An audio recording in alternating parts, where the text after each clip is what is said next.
Life after death. Eyewitness accounts. It was near the end of the dry season and my platoon was leaving. Our mission was simple: drive down the road, show the flag, and make sure we still have the edge. I exchanged my cloth hat for a helmet, donned wire-rimmed sunglasses and a half-cocked .50 machine gun as we passed through the base camp gate and picked up speed. Our 4 trails soon reached a monotonous but comfortable speed of 40 miles per hour, making for a pleasant breeze. On either side of the road, for mile after mile, dams of paddy fields stretched, dividing the land into neat rectangles of varying sizes, with the roar of diesels and leaving behind a huge cloud of dust a mile long. The column began to approach one of the places where a terrible wall of the jungle squeezed the road on both sides. Instinctively, I began to follow the line of the forest more closely. Suddenly, on command, a very large anti-tank mine exploded 8 feet directly under my little white lily. I immediately knew what was going on, because my track had been blown up just 3 weeks ago, and thought to myself, oh shit, here we go again. I catapulted along with everyone and everything. People, dust, weapons, ammo, helmets and food boxes formed an expanding inverted cone with me in the center. On the way up, outer time slowed down. The speed of rotation of all objects around me was rapidly decreasing, in clear violation of the law of conservation of angular momentum.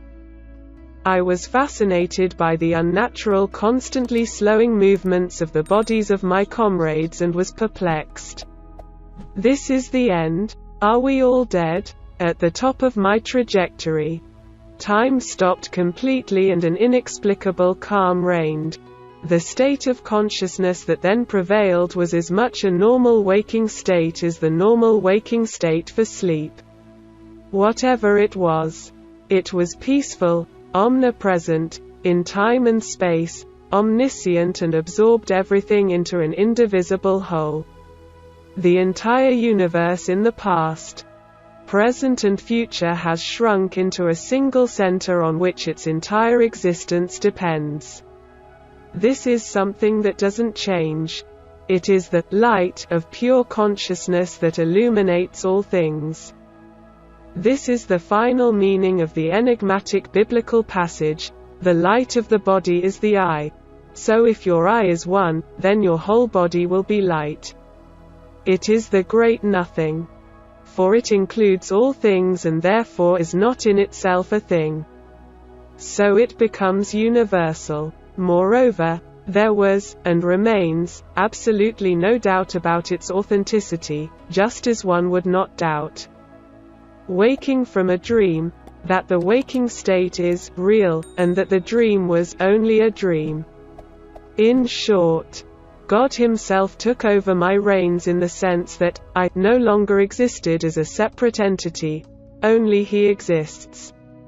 There was an all-consuming feeling of bliss, love, compassion and, oddly enough, an acute sense of déjà vu. Received the knowledge that the true home and true self of all things were miraculously revealed. The events of my life are still unhurriedly and unbiasedly considered in the smallest detail, not in chronological order, but somehow all at once, although some events are emphasized more strongly than others. Subsequently, the I was allowed to exist again. There was no choice in this matter, it just happened, and given the opportunity to be aware of everything that I wanted to be aware of. With the understanding that time is not a factor. Indeed, it was all the time in the world. I focused on this or that aspect of my life and came to the conclusion that there is nothing to be ashamed of. In fact, I used this gift extremely poorly. But then I was just a naive 22-year-old guy with a slightly distorted idea of importance. I could see a 360-degree panorama of the road, the lines of the woods on either side, and 3 of my platoon's other paths, 2 ahead and 1 behind us. The whole scene seemed to fit in my head. But I wasn't sure if it was my head is still attached to the rest of my body, though, under the circumstances, that moment didn't seem important anyway.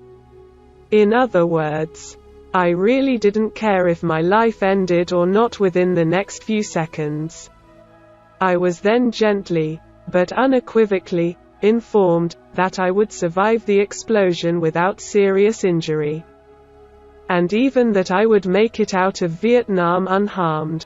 So, selfishly, I turned my attention to the current situation and very calmly and deliberately came to the conclusion that I should first stay conscious so as not to drown in 2 inches of rice water, second, stay free to break as few bones as possible, and third, roll back the track so it doesn't crush me to death if it rolls over. It was only after my mind ran out of things to decide that time began to return. The transcendent state of consciousness ended and I returned to my normal waking state. I could see the ground about 20 feet below me and began to fall towards it. I was left with a strong sense of awe and well-being. Since then I have been convinced, with a conviction that even precedes my own, that 2 + 2 = 4. This God is for me. It is no longer a matter of faith or belief, but rather a matter of certainty. Because I have seen him as he is. However, it was a pleasant surprise for me to discover that he is loving, compassionate and forgiving, qualities that I had not previously paid due attention to. I will always be grateful to him for reaching out and taking me, so to speak, in the palm of my hand at that particular moment. In fact, it still brings tears of gratitude to my eyes even as I write this 30 years later. Also, I no longer fear death, pain and suffering, yes, but not death itself, because, by his grace, this particular raindrop remembers the ocean from which it came. Unfortunately, the experience of this state depends on God, not on us, but believe me word for word. It is always here and now and much closer than you think. I have never experienced anything, before or since, that was as close to reality and as deep as the state of consciousness that I feebly tried to describe. However, my memories of it were enough to comfort and console me in the vicissitudes of fate, especially in difficult times. Sorry, I didn't notice any paranormal or psychic or supernatural abilities in relation to myself, just an unshakable conviction that something spiritual is real. May God be with you.